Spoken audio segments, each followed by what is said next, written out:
और अब उस खबर से खबरदार करते हैं जिसकी दस्तक हमने कल भी दी थी। खबर सशस्त्र सीमा बल के उस जवान की जो देशवासियों की रक्षा के लिए अपने घर से दूर रहते हैं और तब उत्तर प्रदेश के मिर्जापुर में उन्हीं के घर पर दबंग ने कब्जा कर लिया। अब दुश्मनों से लड़ाई में जीतने वाला जवान सिस्टम के सामने दौड़ाया जा रहा है। जैन साथियों, मेरा नाम कांस्टेबल जीडी रयूफ अंसारी है। मैं केंद्रीय अर्धसैनिक बल सशस्त्र सीमा बल में कार्यरत हूँ। अकेला परेशान हूँ, आज यहाँ अकेला खड़ा। नाम रयूफ अंसारी, बदन पर वर्दी, दिल में देश सेवा का जज्बा। लेकिन अर्धसैनिक बल के जवान जो हर हालात में देश और देशवासियों की रक्षा के लिए खड़े रहते हैं, वो जवान रयूफ अंसारी सिस्टम के मगरमच्छ के जबड़ों के आगे लाचार कर दिए गए।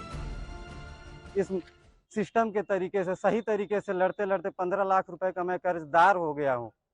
इतना टेंशन रहता है और सिस्टम से लड़ने के बाद आज ये स्थिति है मेरी। इसलिए मैंने सोच लिया है कि अब मैं इसको अंजाम तक पहुंचा के रखूंगा और मैं देखना चाहता हूं कि न्याय मिलेगा कैसे आखिर इस देश में।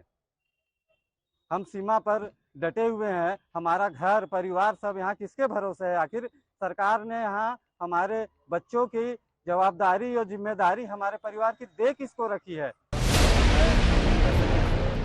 ये वो जवान हैं जो कभी नक्सलियों के गढ़ में घुसकर दुश्मन से लड़ते हैं। ये वो जवान हैं जो कभी देश के पूर्वोत्तर हिस्से में बेहद खतरनाक हालात और कठिन परिस्थितियों के बीच रक्षा करते हैं। लेकिन एसएसबी यानी सशस्त्र सीमा बल के जवान रयूफ अंसारी उत्तर प्रदेश के मिर्जापुर में दबंग और सिस्टम की चकरघिन्नी में पीसे जा रहे हैं। जिन्होंने आपसी जान पहचान में 2013-14 में एक जमीन का एग्रीमेंट करा के घर बनाना शुरू किया। 2016 तक जब आधा घर बनकर तैयार हो गया, तब आरोप है संतोष नाम के दबंग ने इनकी जमीन पर, इनके घर पर कब्जा कर लिया। अब ये अपनी जमीन, अपने घर की रजिस्ट्री तक करा चुके हैं, लेकिन उसी जमीन पर बने घर को दबंग से नहीं छुड़वा पा रहे हैं। संतोष कुमार नाम के स्थानीय दबंग ने सरंगई बस मेरे घर पर कब्जा कर लिया।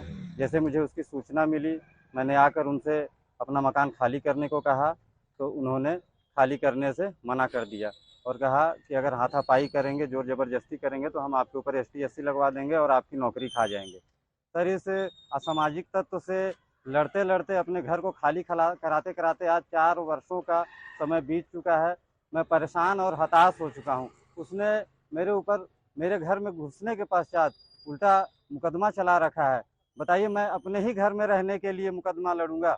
बताइए, जिस समय मैंने वो घर बनवाया मैं छत्तीसगढ़ में तैनात था।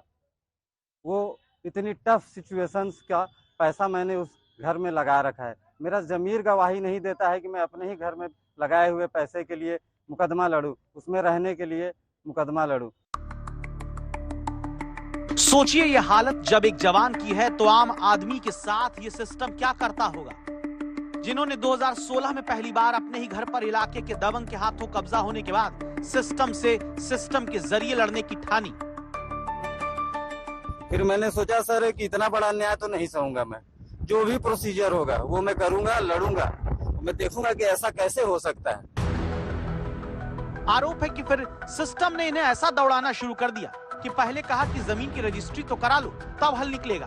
वो करके भी ये पहुंचे तो सुनिए क्या हुआ। जब मैं दोबारा गया कि सर अब मेरा घर खाली करा दीजिए, तो उन्होंने कहा कि इतने दिन आप कहाँ थे? इतने दिन कहाँ थे आप? क्या कर रहे थे आप? मैंने बोला सर आप ही लोगों ने तो बताया था। बोला हमने नहीं बताया था। तब बताइए मैं क्या करूं सर? तब से मैं लड़ रहा हूं, डीएम सर के पास, एसपी सर के पास, हर जगह गया हूं। अभी असम में तैनात एसएसबी के जवान रयूफ अंसारी 10 महीने घर से दूर देश सेवा करते हैं और हर साल 2 महीने की छुट्टी में जब घर आते हैं तो अपने ही घर को दबंग के कब्जे से हटाने की लड़ाई लड़ते हैं। आज तक ने इस मामले में मिर्जापुर की जिलाधिकारी से पूछा, क्या एसएसबी के इस जवान को न्याय नहीं दिलाया जा सकता? देखिए, इस संबंध में संबंधित उप जिलाधिकारी और स्थानीय अधिकारियों से आख्या प्राप्त की गई है और यह सिविल प्रकृति का विवाद है। उनके द्वारा पहले जो है वो अग्रीमेंट के आधार पर घर बनाया गया था, रजिस्ट्री बाद में कराई गई है, जिसको लेकर कुछ संपत्ति का विवाद है और इसमें पुलिस और प्रशासन दोनों की एक टीम लगाई गई है।